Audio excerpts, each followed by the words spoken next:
I'm tired of all these stories. These neo-colonial civil servants who have been holding us back, I have put my foot down. Say, I don't want to hear those stories. And Uganda is developing, and it will develop, because I don't entertain that nonsense anymore. I banned the export of minerals from Uganda. So when I banned them, they are flocking in now. They have opened 7 gold refineries. This is a small extract of one of the most raw and unapologetic speeches you will ever hear from an African president. Listen carefully to everything he is talking about, because the amount of wisdom in it is mind-blowing. The crisis which is in Africa today is because of philosophical, ideological, strategic, economic mistakes, which we have been talking about since the 1960s. This is not an accident. Aid has been for profiteering. This has been the problem. Now, the World Bank people and other groups have been talking of sustainable development. Even in your documents, I have seen those words there. I am now going to be 80 years old. Africa does not need sustainable, you could call it sustainable underdevelopment. Africa needs socio-economic transformation. The main reason why there is no growth is because the growth factors are not funded. They are not even understood. What are the growth factors? We now talk of private sector-led growth. Yes, but for the private sector to grow, what does it need? It needs low costs of production. And what are the low costs of production? Number one, transport. You must have low transport costs. Where do low transport costs come from? From the railway. If you don't fund the railway, how will you get low transport costs? Wonderful people. Banco Mundial, IMF, all of these. Where will low cost of production come from if you don't have a railway? I have been here for the last 64 years. I've been watching as a student leader, as a freedom fighter, now as the leader of a country. How many railways have been constructed or funded in Africa? The few that have been was by China, the Tanzania Railway to Zambia, and recently China, another one here in Kenya, and then Tanzania on their own, they are building a railway line. So if you are talking of helping Africa, the railway, because if you fund the railway, you will have low cost of transport, and you can produce products which are cheap, which can be bought in the world. The second cost pusher is electricity. If you don't find electricity, and you talk about sustainable development, what are you talking about? Private sector-led growth. Electricity, we must have low-cost electricity, not exceeding 5 cents per kilowatt hour. That's what I insist on in Uganda. I'm tired of all these stories.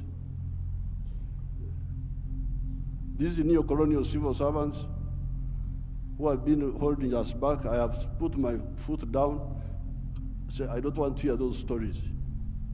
And Uganda is developing, and it will develop, because I don't entertain that nonsense anymore. Borrowing for what?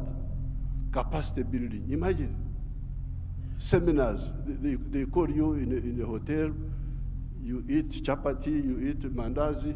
They say that is capacity building. Capacity building should be on the ground, not just seminars. The third one, those people who talk about private sector-led growth, private sector-led growth. I have been trying to borrow money for our UDB, Uganda Development Bank,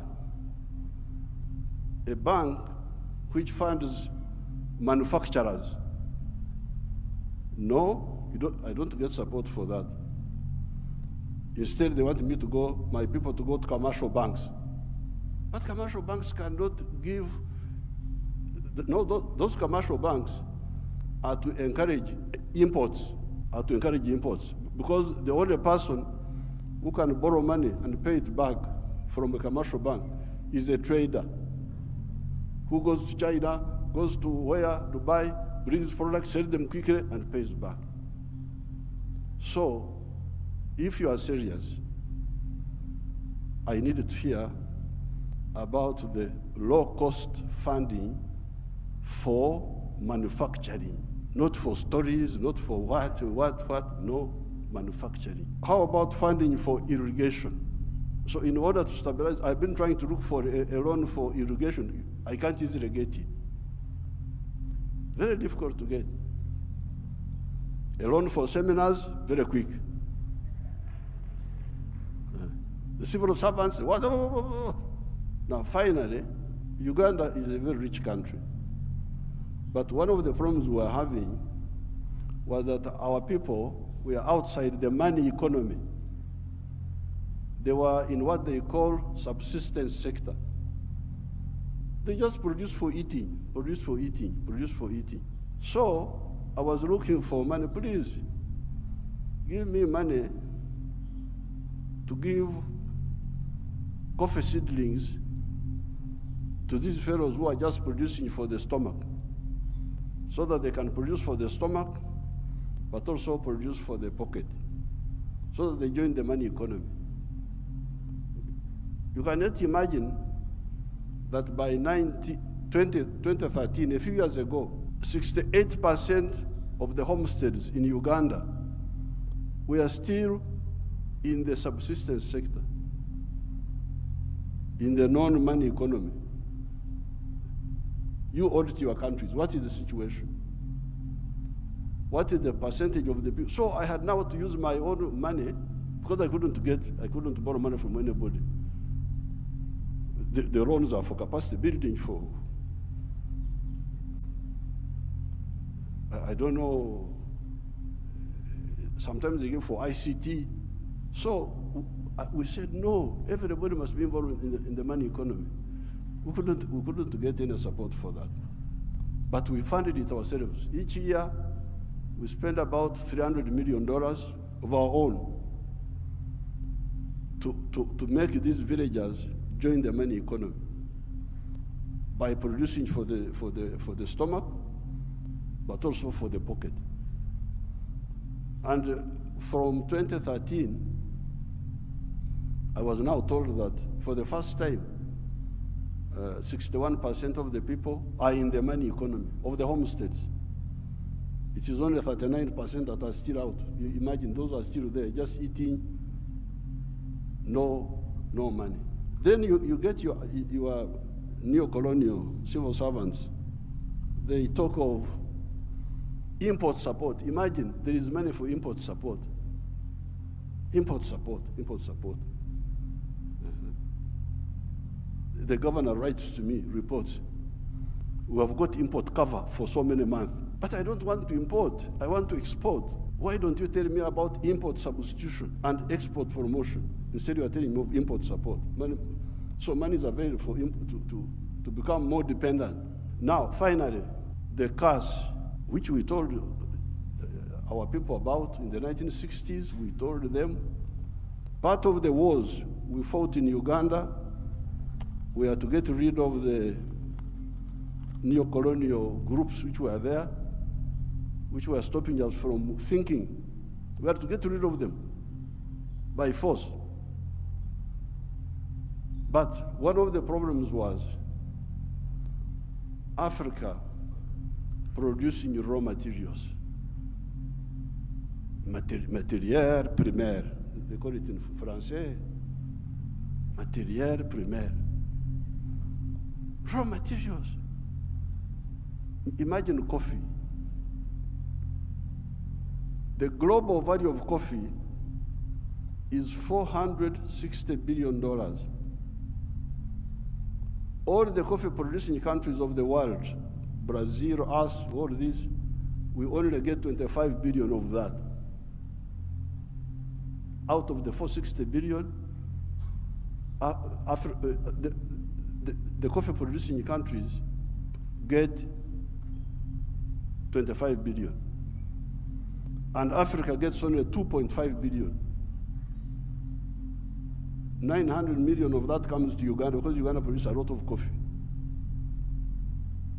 A country like Germany, which has no coffee, earns $65 billion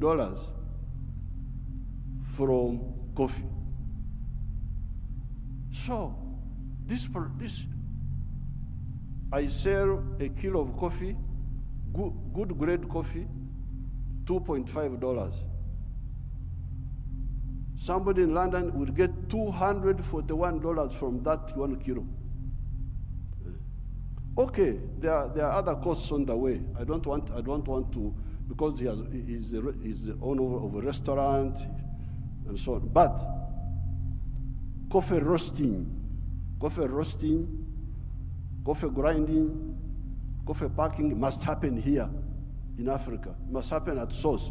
The shirt I'm putting on is Ugandan cotton. I don't put on foreign clothes. It's only the trousers I'm putting on because I can't go naked. Because they have not solved that problem for me. So, if you look at cotton, how many job levels are there? Job levels. You grow the cotton. Okay, that one we do. Those jobs we do. We gene the cotton. Kutoa mbegu, remove the seeds. That one we do here. And we end there. When you hear all these countries which have got crisis, Burkina Faso, I don't know what, Mali, all of them are cotton growing countries. But how much textiles are they producing? They're importing textiles, I don't know from where. So now if you end at level 2, gening, removing the seeds, then you take the pamba, you take the cotton. To cleverer people who are clever, they take the cotton, they spinning, more money, more jobs for their children. They weave, more money, more jobs for their children. They put the print, more money, more jobs for their children. I looked at the figures. Uganda consumes 276 million meters of textiles each year. And that wonderful country of yours spends $880 million on clothes. Some of them dead people's clothes from Europe. When people die, their clothes, they are sent to you people, to Africa. And we spend 800, all the money we earn from coffee goes back to bring dead people's clothes. But we have got one factory there called Nitil. It produces 25 million liters, million meters. So in order to clothe our people in Uganda without importing, we need about 11 factories like the one of Nitil. And they would employ about 20,000 people. So and we would save $880 million, which we are just giving to other people. So this Ida, what did you say about the modern slavery of the Africans, of producing raw materials? I banned the export of minerals from Uganda. And I banned them. Piga marufuku. Then the agents were going in the corridors, what Mufanyi, no mineral will come from Uganda if it's not processed. You wait until I go away, you can steal the minerals, but not now. I banned this export of unprocessed minerals in 2012. My young brother, His Excellency Ruto, I forgave him and gave him some little iron ore for, I think, 2 or 3 years, because I've got a lot of iron ore, one of the best in the world. I told him, His Excellency Ruto's man, Muhindi wa hapa Kenya, you come and build the steel factory in Uganda at the iron ore. Oh, yeah. I've already built in Mombasa. So I said, okay, because of my young friend, I give you some iron ore for 2 or 3 years. But come and put the factory here. Now you can imagine akili ya watu wenu, my civil servants. An Indian wanted to take that iron ore to India. Imagine. Iron ore in Runyankore, in our language, is called obtare, but it is soil, black soil. If you see it, it is soil. To take that to India and do what? Pay your wonderful people $47 per ton. Our iron ore is the purest in the world. It is 70% pure. So you need like 1.5 tons to make a ton of steel. Now, a ton of steel costs $700. Somebody gives you $47 on your wealth, the wealth of your people, and he gets $700 from it. And all the jobs, your children have no jobs. Watoto wa Wahindi wanafanya wampata kazi. I can't be part of that treachery. So I banned. There will be no export of unprocessed minerals from Uganda. So there's no business. What do you mean there's no business? So when I banned them, they are flocking in now. They have opened 7 gold refineries. 7 gold refineries, they are there. Because I banned. The other day I was opening a tin refinery. But all this time, imagine, since the British were here, they were taking, walikuwa wanachukua mawe tu, stones, because tin in nature is a stone, looks like a stone. So they take that, and they give my people $11 per kilo. And they take it to cleverer people. For the cleverer people, they get $32. My people got 11, those people get $32. And all the jobs. So when I was opening the factory, I was asking the refinery, I was asking them, this boy who opened the factory is a Canadian. I was asking them, huyu Mkanada ameleta umeme wake. Has this Canadian brought his own electricity? No. Anatumia umeme wa kwetu. Ameleta maji yake ya factory? No. Anatumia maji yetu. Internet anatumia ya nani? Ya kwetu. So, out of the $32, much of that money will remain in Uganda. Pay for the raw material, pay for the electricity, pay for the water, all that remains in Uganda. So, what does, first of all, my African brothers and sisters say about this hemorrhage of Africa? This hemorrhage must stop. The crisis you see in these countries is because of stagnation over the last 60 years since independence. The population is increasing, the economies are not increasing. What do you expect? Listen, so I admire the boldness and wisdom of the president of Uganda.